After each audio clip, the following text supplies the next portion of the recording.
Okay, so we're going to move on to some more new topics today. But first, what I've done here is I have set up a very brief program. Let's get this thing open real fast for us to use as a way of getting some practice for our assignments. In fact, this could be our first assignment. It'll be very quick and easy. It'll give you a chance to get your hands on VBA. So let's see. Hold on one second.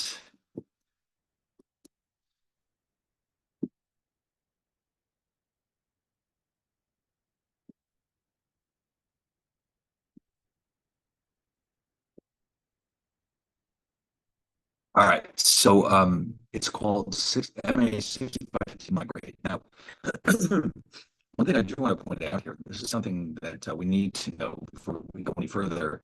Um, Excel, of course, is where we're writing our VBA code, but Excel, it's the standard Excel format .xlsx is not compatible with VBA because it perceives the macros that we're writing or programs as viruses, and it basically will not execute them. So here's what we have to do. There's another format we can use with Excel. So let me open up my notes real fast. So when using VBA,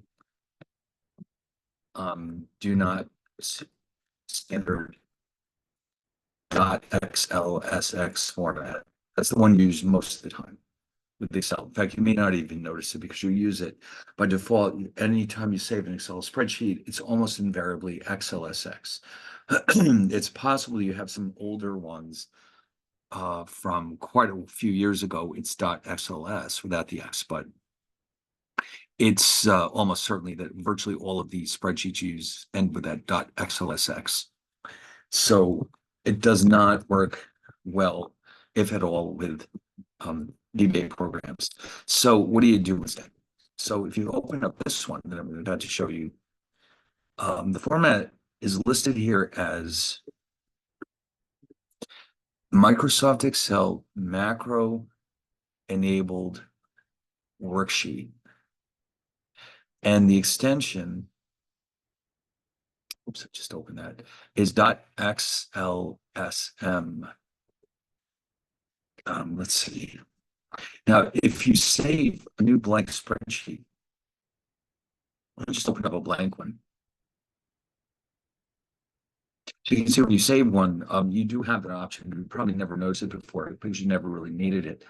File, save as. And let's say that you just pick any random name. I just want you to illustrate you how this works. Let's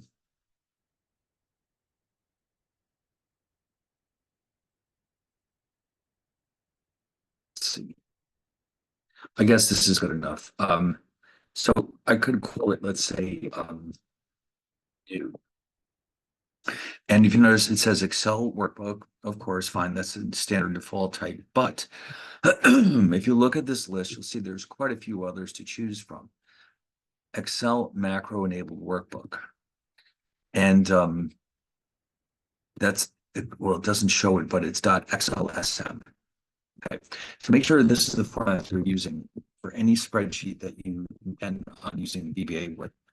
Otherwise, you're just going to have nonstop problems. Okay, so that's one thing you need to know. And so when you save it, every time if you work on it, save it, it'll just make sure it stays in this format. So another thing you have to know is that even then, the Excel spreadsheet is searching like crazy for viruses. And it has security settings that you need to know about. So like this one, which is where we'll find the program we'll be looking at right now. It is in the proper format. It is in the Excel. Again, there it is. I can't believe it was so hard to find this. XLSM, M for macro enabled. Okay, so in other words,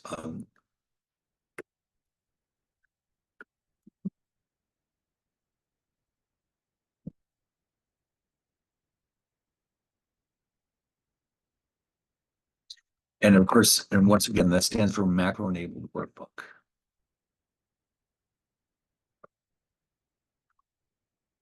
Now, even then, here's what we have to watch out for. If you come into here, I'm going to show you where developer is. Here's the Visual Basic. Now, here's macro security. And macro security can be set to tell it to disable all of your VBA code. You are the one who has to decide how much you can trust VBA. So the first thing you have to do is click on Trust Access to the VBA Project Object Model. And then your safest bet up here is to say disable VBA macros with notification, which means if it sees a macro, which remember is a subroutine, it will try to stop it from running it, but it will ask you what you want to do about it. Okay. If you have this one on, disable VBA macros without notification, it won't run any VBA code and you'll never know why. Now, this last one is probably not safe either because it says, go ahead, run everything with VBA. Because the problem with that is you never know when you might actually have a virus. You don't want to run that. So the best bet here is to put disable VBA macros with notification. That way you can decide, is this for real or is it, potentially something dangerous? All right. So anyway, with all that being said, Visual Basics. So we've got two modules here, as they're called. Module 1 contains a program we saw yesterday, function migrate, average as single, as string, meaning you're reading a single precision variable into the function, and it spits out a string, which is a letter. So it makes a decision based on the else if statements. And so if you want to run this thing, you can go back to the spreadsheet, close and return to Excel, and here's how you invoke that function. Equals migrate. Now, as soon as you start to type it's going to say, listen, here's all these different functions you have access to. Do you mean one of these? You know right away which one is yours because it's not all uppercase. Notice how it says lowercase, or at least partially lowercase. So that way, if you forget, you can just choose it. And now the only unfortunate thing is it doesn't remind you what information it needs. If it's an Excel function, it'll have a little word in there. It'll say, oh, by the way, you need this, this, and this to make this work. If you're using your own functions, you have to remember yourself what belongs in there. You just have to remember what you're supposed to do. So in this one, I'm going to give it a grade of 88. That's my average. And it will say, oh, you mean B. Okay. Now, sometimes you can do this to help yourself make sure your program is working correctly. A lot of time is spent making the program, I wouldn't say idiot proof, but making sure that mistakes are caught. Like, for example, if you type, because we told the program that the input must be single precision, if you type my grade, and then I try to put in an A, oops, I don't know what you mean. Now, it might accept an integer because it will interpret that as, let's say, 88.0. Okay, so that's fine. It's not quite so rigid about that. But at least you won't accidentally send it, like a letter or something. Now, you can make error testing more sophisticated than that. Like you could tell it what to do with a -10, for example. So the way it was set up, if you notice in the code, it just said anything below a certain level, make it an F. Okay. In other words, anything here, according to what I'm seeing here, and if the average is less than 60, make it an F. Suppose you wanted to make sure that nobody actually puts in a negative number. It could be done. Okay. You could write a routine up here somewhere that says if negative, return or something, return an error message. But here, the way it's set up, anything under 60 will just automatically return an F. So now here's what I would like you to do. Go back in here to Visual Basic. Here's another module that's sitting here. I decided to call it new migrate. You can't have the two functions here that have the same name, otherwise you'll cause problems. So I changed it to new migrate, averages single as string. And so what your job is to take this and rewrite it using um, the case, select case command. Okay. I did mention this last night. For something that complicated, the else if statements are very useful, but they're a little bit tricky to deal with. Whereas this select case is really set up for exactly this kind of setup. It's perfectly suited for having multiple possible decisions. In other words, is it an A? Is it a B? Is it a C? Is it a D? Is it an F? That's what this is really intended for. So this program could have been written as a select case, and it wasn't. So your job is to turn it into one. Okay, use this as your model and see if you can run it, and then try it. Go back in here when you're done. And since the function's name is new migrated, you would type and then a number. Now, at the moment, the function doesn't exist, so it will not react well to my doing this, but oh, it just didn't do anything. All right, because it doesn't recognize that as a valid function. Okay, so that would be what you want to do. Now, when you're done, you can save this. And then probably the quickest thing to do is email it directly back to me. Now, what probably you should do is this. Of course, I do have a Fairfield email account, but I don't see it very often. So you can either send it to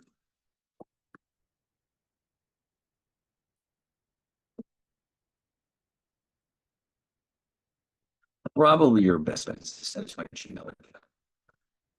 I'll see it right away. Okay. So yeah, send it there. Now, keep in mind that the end of the course is the 15th, which is Friday, but the grades won't be due to the following Monday, let's say. So any assignments that we have, you can basically send them to me, let's say by Sunday night. Let's double check this calendar. I know it's getting very, very late in the course. During the normal school year, we have so much more time to work with the programs, but I wanted to make sure we got all the material done. And so we'll just have a few basic, relatively straightforward programs as our assignments, and that will have to suffice. Um, so let's see here. Let me just double check the day of the week.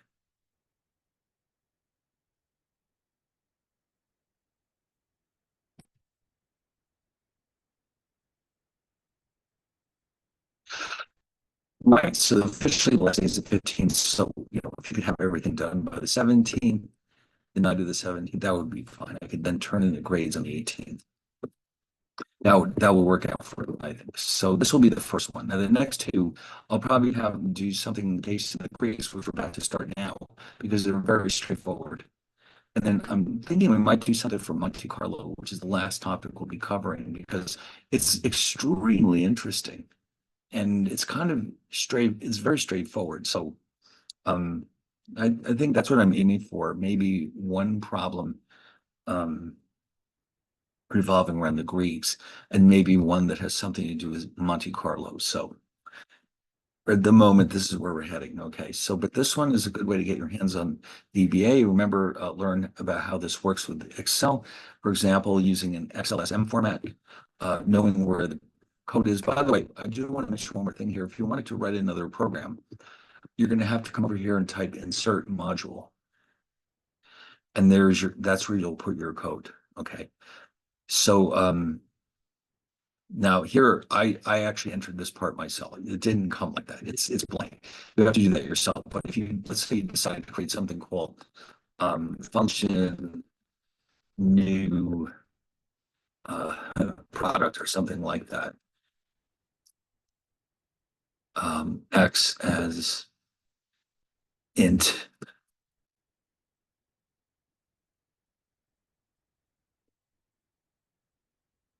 So you notice what it did was it turns the keywords into blue. Part of the reason for doing that is to make sure you're spelling them correctly. And then it automatically provides you with the end function. And then you go ahead and type your code. It would be in here, like you might say, for example, apostrophe this function, signed, take integer, and compute the cost of producing a new product, this many units of a new product, something like that. There's some using apostrophes. The green tells me this is a comment. The program will completely ignore it.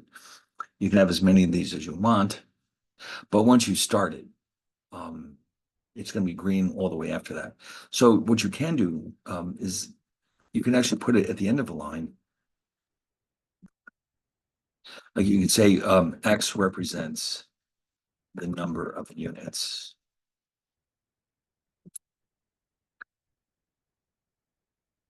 And then you might say something like dim quantity as integer, which maybe you'll use to represent the number of units of the product that you're building or something like that. Dim per unit cost as single. I think it'll allow you to set it to a certain value right off the bat. Let's see. No, it didn't like that. Okay. No, I guess you have to have a separate statement that would say per unit cost equals 100 or something like that. Assuming you already know in advance that that's going to be 100. Okay. Um, Actually, we probably wouldn't set x equal to 0 because that's what's being read into the program. So let's just leave this comment here. And then let's just say that the new product equals per unit cost. Let's fix that.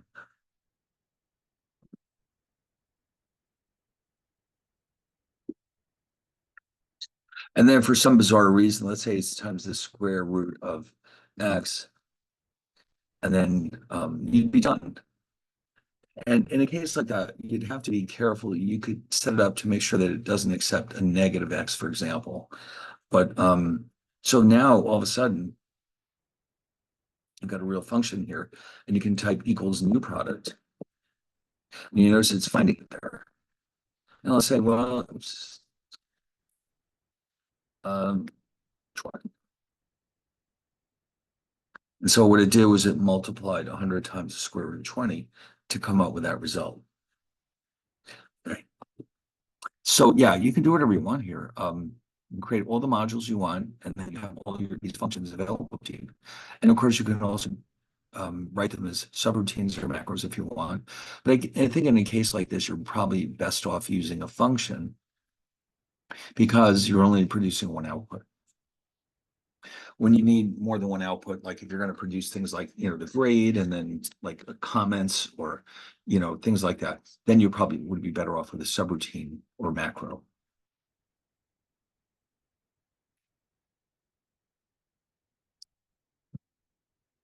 All right. So anyway, let's get back to the new material, which is the Greeks. Now, the Greeks are a set of risk measures associated with options. They're used by traders to determine how sensitive their positions are to changes in underlying variables, which means the variables that determine the price of an option. They're called, you'll see in a second why they're called the Greeks. Now, just a quick reminder, the price of an option, as we saw with the Black-Scholes model, and by the way, it doesn't matter if it's a call or a put. The price of an option is a function of, and that would be the spot price of the asset,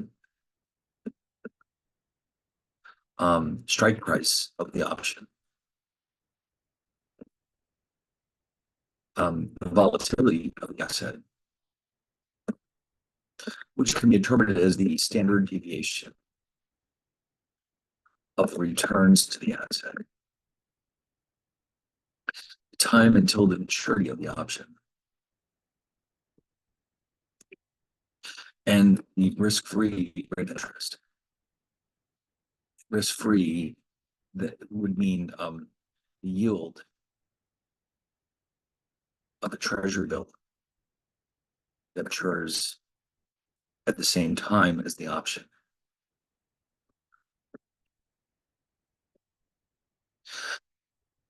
Okay, so in the book or in the slides we used typically,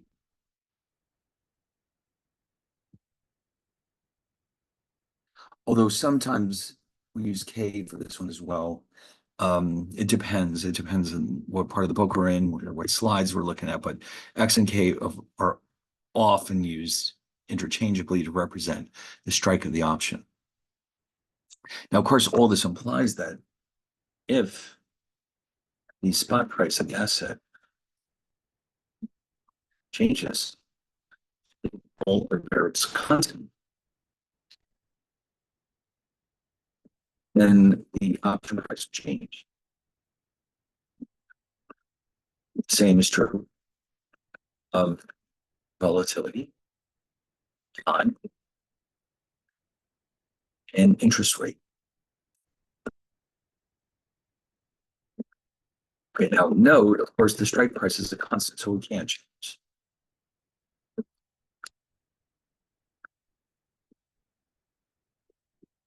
So the Greeks are sensitivity measures. In other words, they're partial derivatives. Meaning, for example, first of the Greeks, known as delta, is the partial derivative of the Black-Scholes model with respect to S. So you can write that in a few different ways. Delta, for a call at least, is written like this.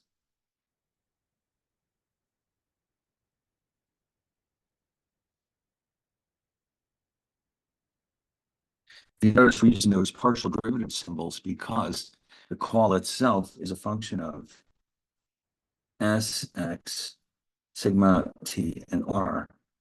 So we're trying to hold everything else constant. And of course, that's the point of a partial derivative. We're changing S, holding everything else constant. So the Greek delta means how sensitive is your options price to changes in the spot price of the asset. And then similarly, we have one for the put.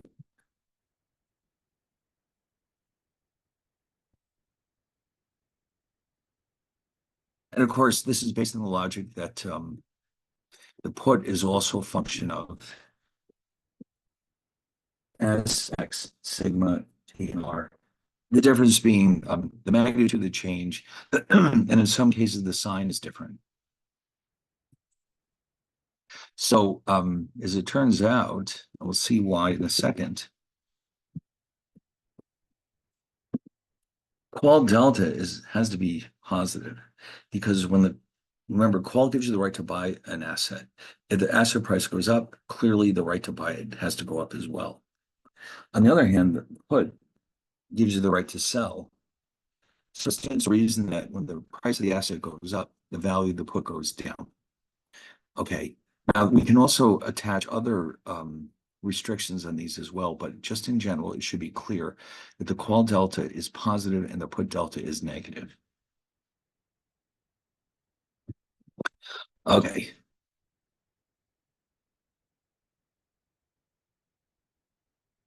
Now let's take a look at this graph. Let me just sketch it out on here for you real fast. This is the payoff to the call option. Okay.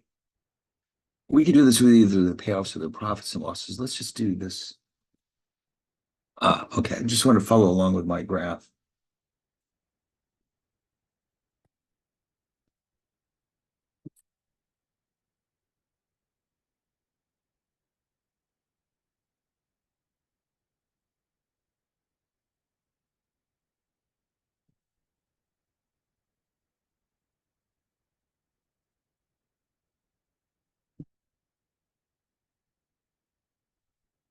So a couple of chapters back, we introduced calls and puts. And this is the payoff profile to the call, which means that as long as we are stock price or the spot price of the asset is at or below the strike price, here the payoff would be zero.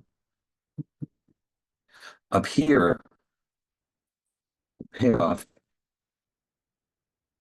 is S minus X, which is guaranteed to be positive. And you can see the slope is one there. But this is the value of the option. This is the payoff.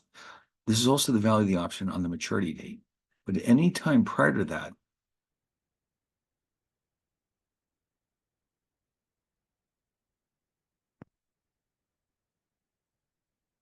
market price is always greater than the payoff until the final date of trading, at which time the two are identical to each other. And as time elapses, the market price gets closer and closer to the payoffs. And on the, like I said, on the final day of trading, they're identical to each other.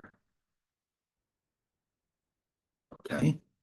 So now what we're getting at here is that the delta is nothing but the slope of the tangent line of this market price curve. Okay.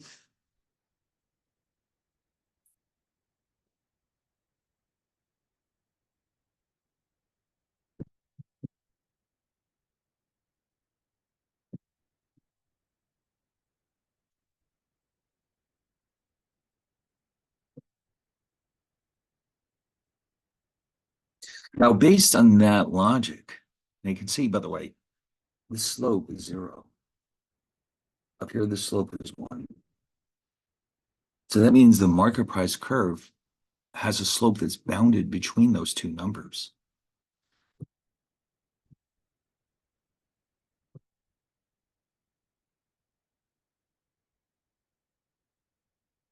Actually, what I should say is that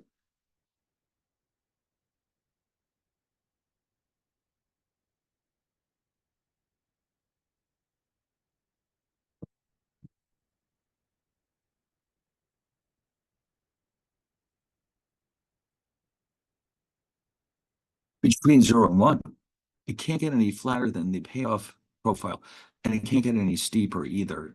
So in other words, on the payoff profile, the slope is either 0 or 1. There's nothing else. But on the market price curve, it's everywhere, it's somewhere between. And as you notice, as S goes up, the curve gets steeper. And so the delta is the slope of that market price curve. Um, so you can see why it can't go below 0 and it can't go above 1.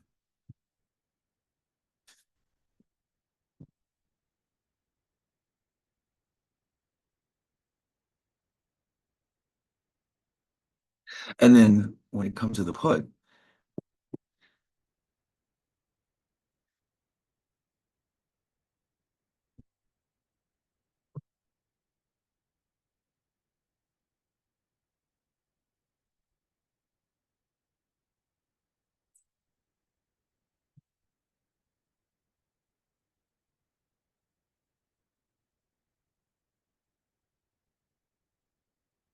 so the market price curve there is like this. Now, one thing I do want to mention as a side note, here we're assuming that this is an American put. For very technical reasons, we're using the American put in this case. We'll get back to that later on, but you can see what's happening here is the curve is always negatively sloped. The payoff slope is always 0 or -1. So the curve of the market price curve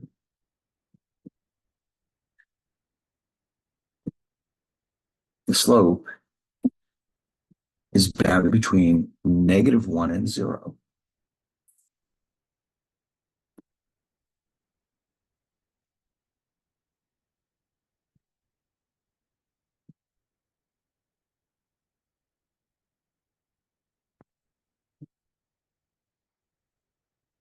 Actually, I should write it as -1 and 0.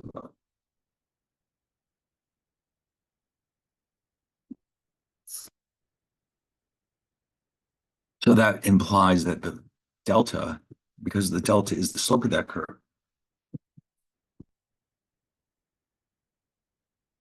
is between -1 and 0. Okay.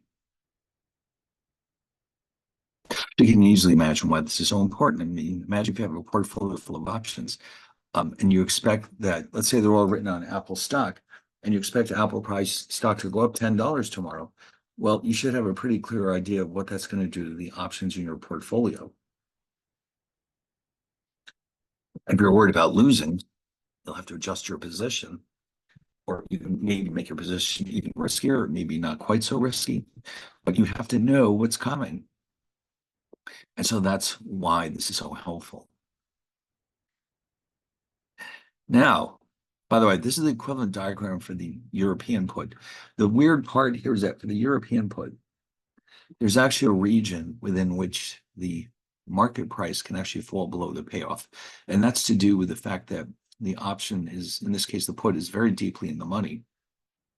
And by being forced to hold on to it until maturity, you're actually losing time value. So the slope hasn't changed. It's still a similar slope, but it's just a very peculiar result. This is a very unusual case where when the put is this close, or the stock, I should say, is close to 0, the put's value is so great that it's actually uh, detrimental that we have to wait till the maturity date to exercise it, because if we exercise it now and invest the proceeds at the risk-free rate of interest, it would far outweigh any time value you might capture by holding it to maturity.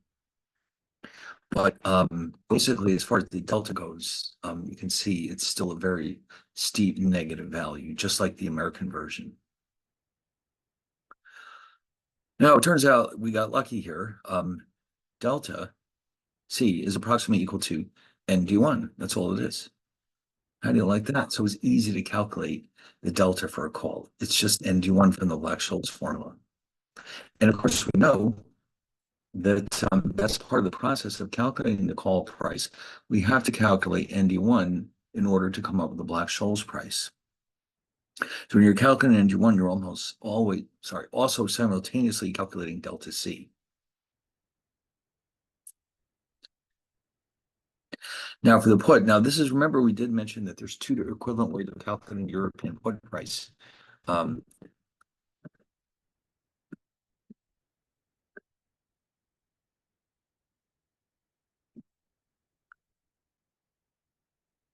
One of them is put call parity. Of course, remember that one is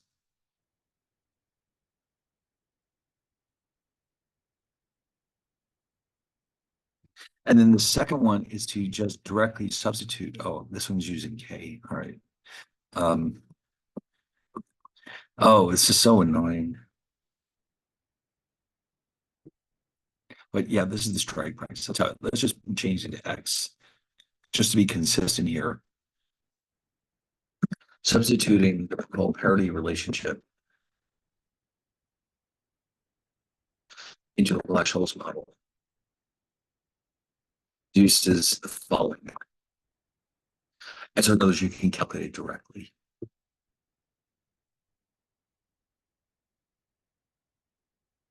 Without knowing C, that is. So therefore, and based on that, so I forgot to write down here, delta C is ND1. Delta P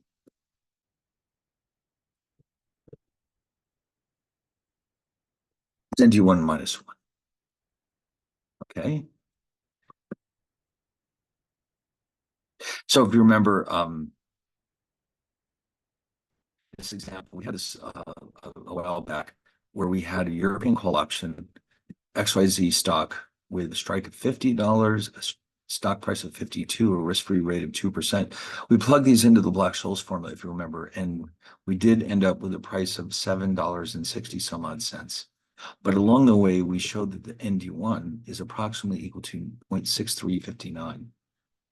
And so what that means then is that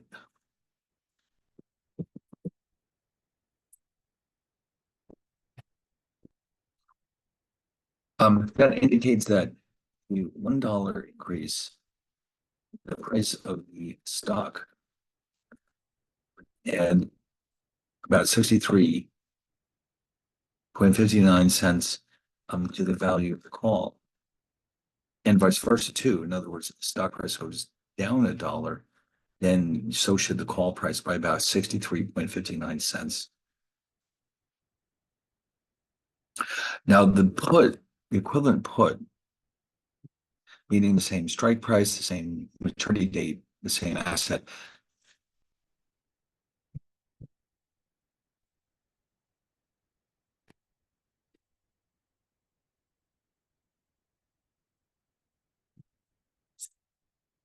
So that means that if the price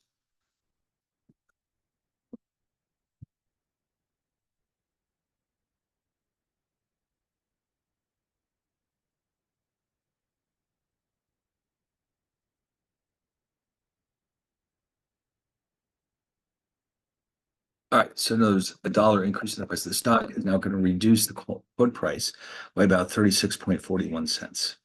Okay, and vice versa. Now, again, see the beauty of the setup and is that you can figure out what is the delta of your position as a trader and decide if that's too risky for you or if it's maybe not risky enough. So just keep in mind, here's an interesting side note. The delta of the underlying stock is 1, because that would be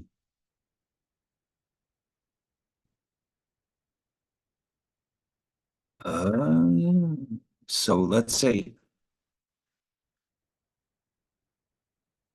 suppose an investor has 100 shares of stock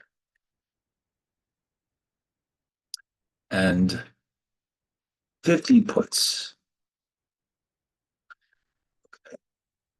What is the delta of this portfolio?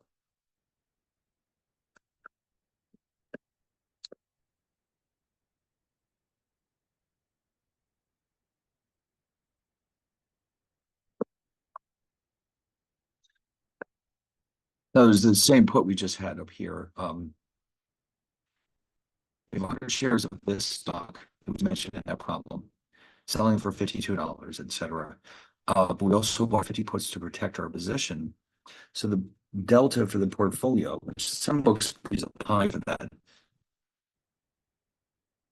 I think holds us to. And you're going to get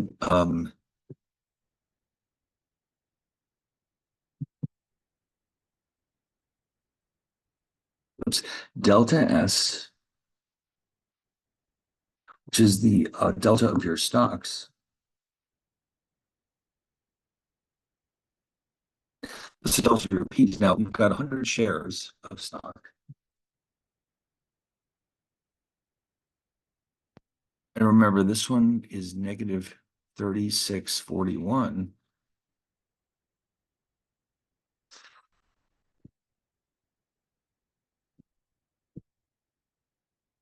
And so that's going to give us a total delta for this position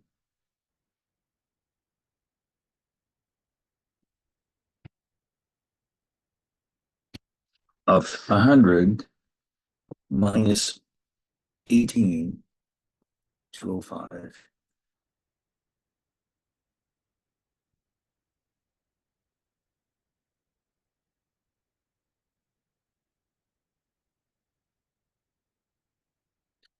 Oops, hold on a second. It's 81.795. Now, that's a pretty big delta, but I mean, it's better than it would have been without those puts. Okay. Now, so in other words, because you have so many shares of stock, if the price of the stock goes up by $1 without any options in your portfolio, the position would go up by $100 because you have 100 shares. But this way, it only goes up by 81.795. And conversely, if the price goes down $1, instead of losing 100, you're losing 81.795. So that really is the purpose of having these puts in your portfolio to protect from downside risk to your portfolio, although at the expense of giving up some of your upside potential. All right, so that I think, oh, by the way, here's some interesting graphs. Here's the call delta mapped against the stock price or asset price. So in this example, the 50 is the strike price. This is sometimes called an S curve because it kind of looks like an S. And if you notice, it starts out very flat. The slope is close to zero.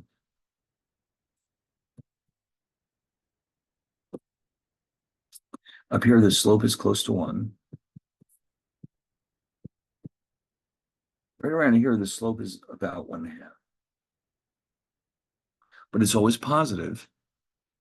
And so this is the relationship between the delta itself and the underlying stock price. So you can see the delta changes when the stock price changes, or at least when there's large changes. Now, here's an interesting result. The put delta looks like this. They have the same shape. What's different is the signs. If you notice here, here's zero. These are all negatives.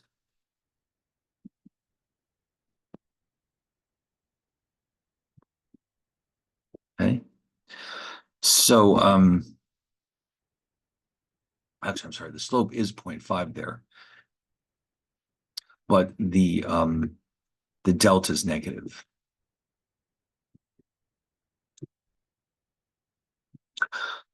So now you can see why this is happening, because the two of them are only different by a constant.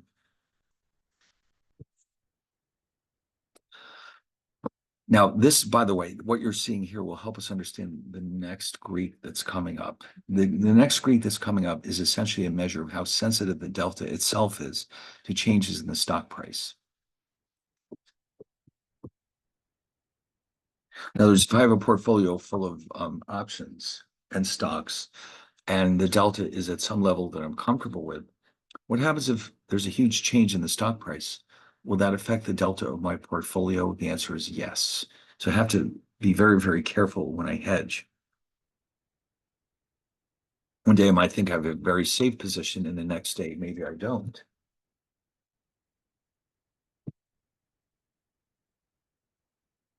Okay.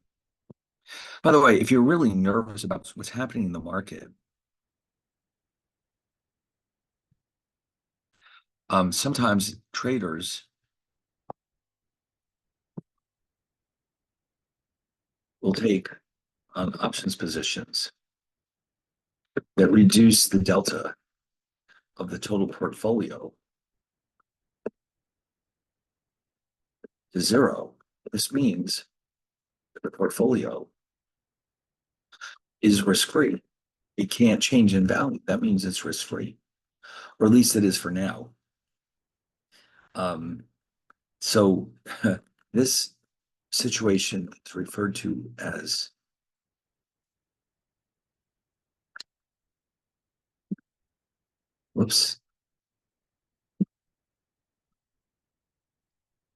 delta neutral. In other words, the portfolio is said to be delta neutral when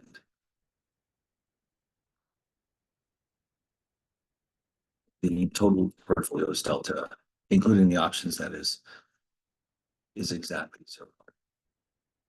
And so sometimes, when got a lot of stocks that you like, but markets are in turmoil, you don't want to sell your stocks, but you don't want to lose a lot of money either. You can temporarily hedge yourself by buying short-term options that bring the delta down to zero. And then when the crisis passes, you let the options expire, and then you can go ahead and continue to make money, hopefully, on those stocks that you own. By the way, what this refers to is what happens over time. Remember, before I said that as time elapses, the market price curve is moving towards the payoffs, and that will affect the Greeks as well. So as time elapses, as we get closer to the maturity date, all of the deltas, no matter where we are in this curve, will also change. Now, what's happening is that The red curve is in the money. That would be, this is in the money, this is at the money, and this is out of the money. The in the money ones are converging to 1. The at the money ones are converging to a half, and the out of the money ones are converging to 0. That's all that this is. It looks very fancy and all, but that's basically all you're seeing. And by the way, the convergence is going in this direction. In other words, time is elapsing from right to left. Okay, be careful with that. Usually you see a time series graph and it goes from left to right. This one is going from right to left. So it ends up, this one is converging to 1, a half, and 0. For the put, it's just the reverse. The one on the top is out of the money. This is at the money, in the money. And of course, remember, moneyness refers to whether or not we would have a positive payoff if we exercise the option.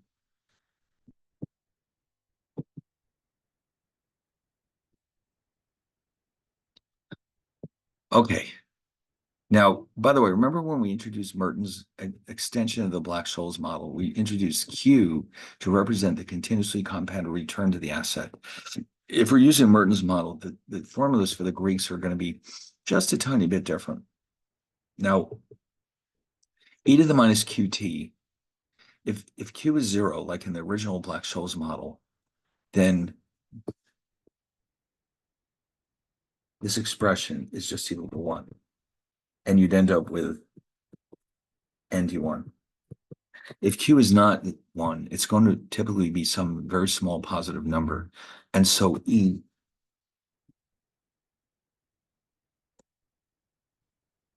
is just slightly less than 1.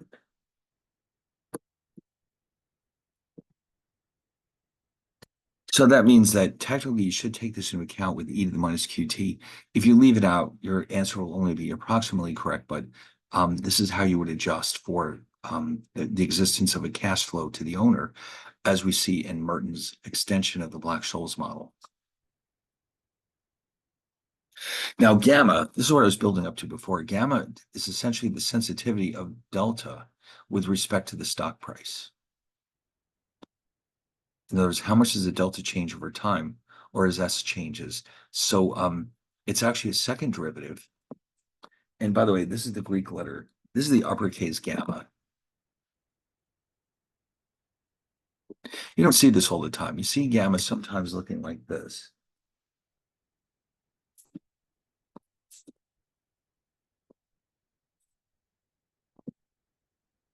Let's take it backwards 7.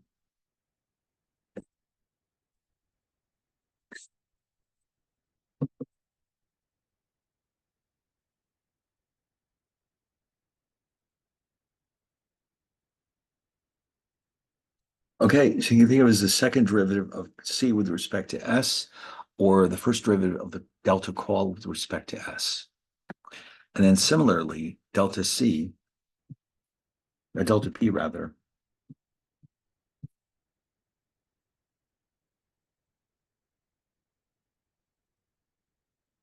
okay, is defined in a similar way. Now, graphically, what you're looking at is the slopes of these two curves. But since they have the same shape, slopes are the same, aren't they? And so it turns out that these two are identical to each other.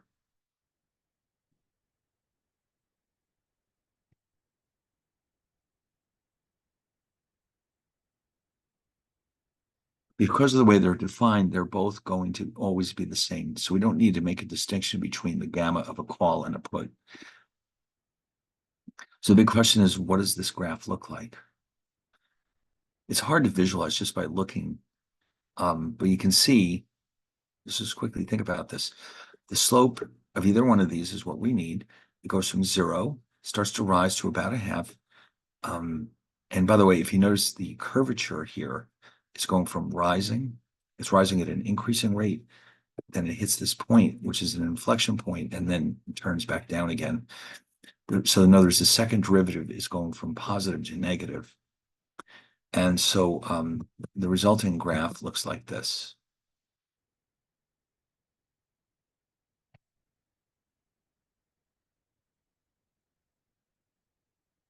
Oh, there it is. Okay. You can see it's zero, positive throughout, peaks out right around the strike price. The slope here is positive. Over here, the slope is negative. That's your gamma. And it's the same for both calls and puts.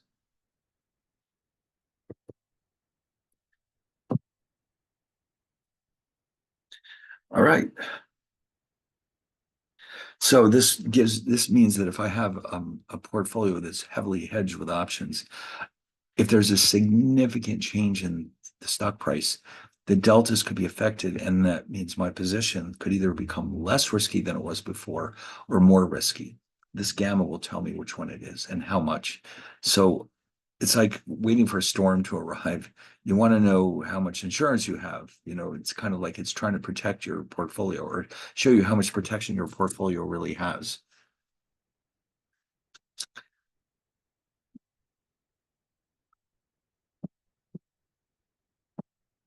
Now, its behavior is it always is going to converge to zero, no matter where it starts out.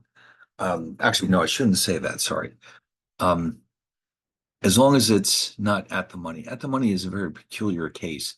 At the money spikes up as we get closer to the maturity date because we're not sure whether the option will finish in or out of the money, in or out of the money, I should say. So these two are going to zero. This one will eventually reach zero, but at first it spikes up until we find out eventually if the option ends up finishing in or out of the money. All right. By the way, what you're seeing here are the formulas you would use to actually calculate these. These are remember the deltas. The deltas were easy.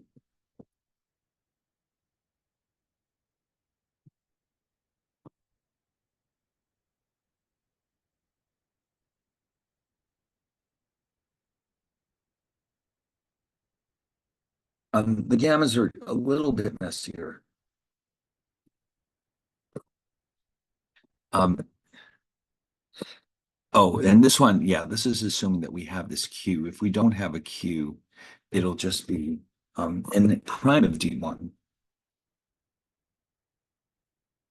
over S sigma square root of time. Now, what is that prime doing there? Well, this is how we have to think about it. Here's the standard normal curve.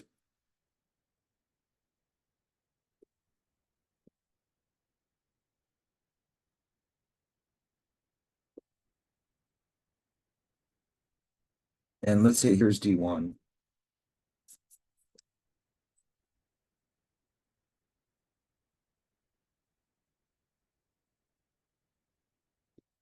We know this.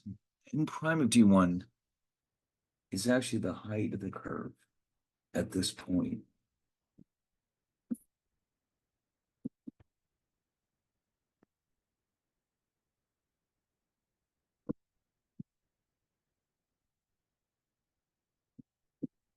And so you can think of it as the marginal change.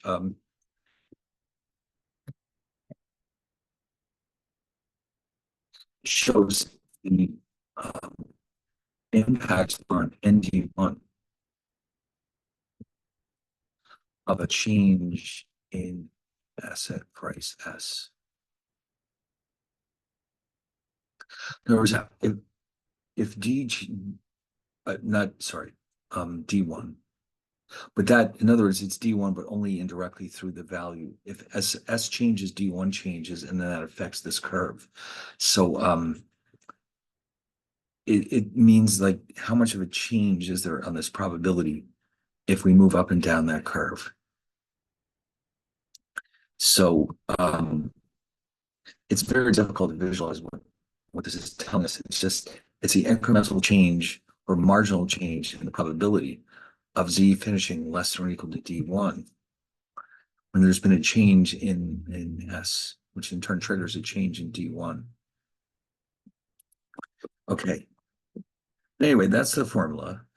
And by the way, you can see why, as an interesting side note,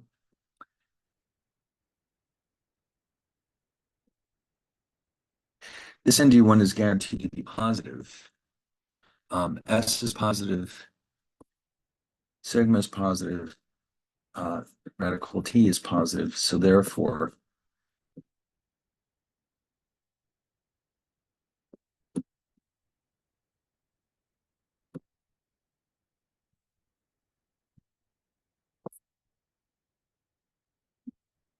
must be positive. Okay. So that helps us understand why the graph looks the way it does. Okay, now there's also several other Greeks. By the way, I do want to point out the ones we're seeing here, the standard ones, there's actually a lot more. We're only looking at the basic ones. If you look in 6C, we're going to introduce a few more. The delta and the gamma are by far the most important. We also want to briefly look at theta, which tells us how much the time value of the option shrinks as we get closer to the maturity date. We also have vega, which ironically enough is not a Greek letter, somehow got chosen for this, probably because it starts with a V. And so often we use, instead of the only other Greek letters that usually you see here, like this is actually lambda. Some books use lambda to represent the vega because of course there is no corresponding Greek letter. And some books use kappa. So that there is a symbol there. But this represents the sensitivity of the call price to changes in the volatility. And then this is the equivalent version for the put. And then the last one of the Greeks that we'll be seeing here is the rho, which refers to how much the option price changes as a result of changes in interest rates. Okay. Now, these three are not as important, but we want to briefly look at them and understand their properties before we move on to really what is a hugely important topic, and that's our discussion about how to price American options. So because it's so complicated, we won't be doing any assignments based on that model, but we do need to understand how it works and how it's different from Black-Scholes. Okay, and then at the end, we'll have Monte Carlo simulation, which is a statistical methodology that's used to simulate the prices of very complicated options. It's not normally used with European or American style options because it would be kind of overkill, but it's saved for a special class of options known as exotic options, where the properties can be very, very bizarre. Okay, so it's a very interesting subject. All right, anyway, so let's see. I guess we can save this until the next time. We'll just briefly touch on these last three Greeks, and then we can spend a lot of time with the binomial option pricing model just to make sure we understand how it's different. I mean, the bottom line is it has to allow for the possibility of early exercise, and that's why it's so much messier than the Black-Scholes model. All right, so yeah, I guess we can save that for next time, and so soon enough we'll be done with everything, and then I'll let you know what other assignments we should do. I thought we might try one or two based on the Greeks and possibly Monte Carlo because they're very straightforward. All right, so I'll see you next time.